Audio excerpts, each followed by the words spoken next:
Welcome viewers. You are watching Tube Science Learning Academy. Tube Science Learning Academy official YouTube চ্যানেলে তোমাদের প্রত্যেককে স্বাগত জানাই। আজকে আমরা যে বিষয়টা নিয়ে আলোচনা করব সেটা হচ্ছে পিএসসি ক্লার্কশিপস এর পরীক্ষা এবং পিএসসি ক্লার্কশিপ 2023 এবং 2024 এই দুটোর মধ্যে বিস্তর ফারাক রয়েছে। 2026 বিধানসভা ভোট, তার জন্য প্রস্তুতি, 26-এর আগে নিয়োগ পাবে, বিস্তারিত আলোচনা আমরা এই ভিডিওটার মাধ্যমে করব। অনেকজনই তোমরা আছো যারা যারা ধরো এই দোনামোনায় রয়েছো যে না আমরা এখনই আমাদের যে ডেসক্রিপটিভ পরীক্ষা সেই ডেসক্রিপটিভ পরীক্ষার প্রিপারেশন নেব না। তার কারণ আমরা যদি 2023-এরটাতে না কোয়ালিফাই করি আমরা 2024-এরটা দেখব, ঠিক আছে? তারপর আমরা ডেসক্রিপটিভের প্রিপারেশনস নেব। এবং অনেক ক্যান্ডিডেট, প্রচুর ক্যান্ডিডেট তারা এটা ভাবে বা ভাবছে যে 2000 আমরা যদি 2000 মানে কারণ 2023-এর কোশ্চেন স্ট্যান্ডার্ডটা অনেকটা হাই ছিল, 2024-এ তারা এখন থেকেই প্রিলিটার প্রিপারেশনস করছে, তাতে কোনো প্রবলেম নেই, অবশ্যই করো। কিন্তু 2023-এর ডেসক্রিপটিভ প্রিপারেশন কিন্তু তোমাকে করতে হবে। তার কারণ 2023-এর কিন্তু কাট অফ অনেকাংশে কম যাওয়ার সম্ভাবনা। যদি 8000 ভ্যাকেন্সি প্লাস থাকার সম্ভাবনা দেখা যাচ্ছে, 8000-এর উপর ভ্যাকেন্সি, তাহলে প্রচুর শূন্যপদ এবং সেই রেসপেক্টে প্রায় 80,000 75,000 অ্যাবাভ ক্যান্ডিডেটকে যদি ডাকে তাহলে বুঝতেই পারছো কজন ক্যান্ডিডেট ওই কোশ্চেনে অত নাম্বার পাবে।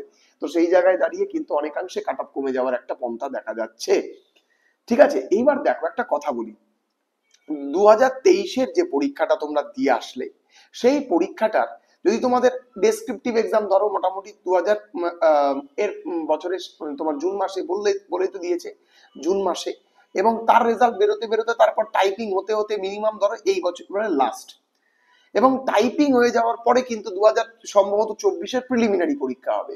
তো 2024-এর যদি তোমাদের 23-এর সম্পূর্ণ প্রসেস কমপ্লিট করতে করতে তুমি দেখবে 2026-এর লোকসভা ভোট আসন্ন, এবং তোমরা সেই 2026-এর মার্চ মাসের আগে বা মার্চ মাসে তোমরা কিন্তু এর জয়নিং 2023-এর জয়নিংটা পেয়ে যাবে।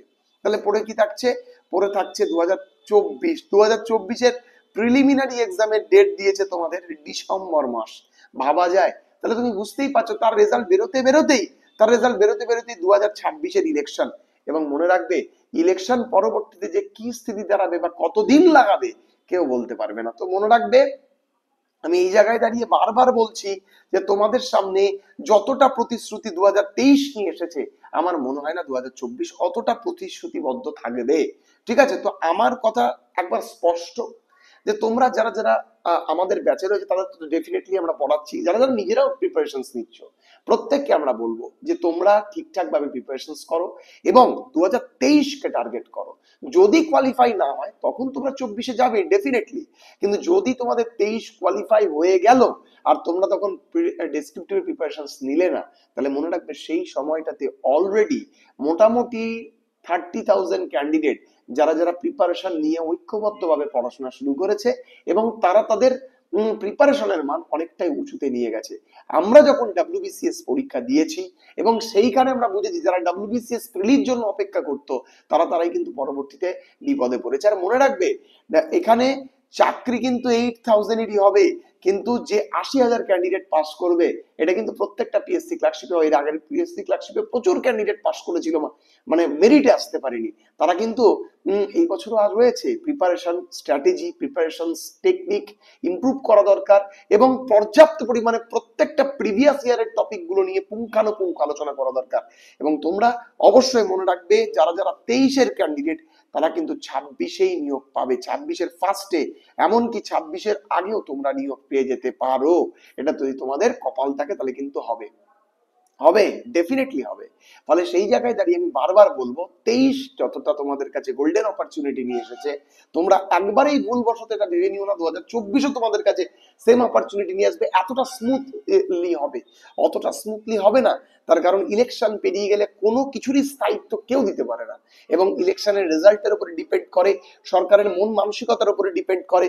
কিন্তু যতদিন না ইলেকশন হচ্ছে, ইলেকশনের আগেই সবকিছু হয়ে থাকে এবং ইলেকশনের আগেই পর্যাপ্ত পরিমাণে বলা যেতে পারে অনেক কিছুই ঘটবে, এবং তার মধ্যে ইলেকশনটা অবশ্যই একটা খুব গুরুত্বপূর্ণ পন্থা বলে বিবেচিত। তা আমি প্রত্যেককে বলবো যারা যারা তোমরা রয়েছো যে 2023 আর 24 কে এক সূত্রে বেঁধে ফেলো না।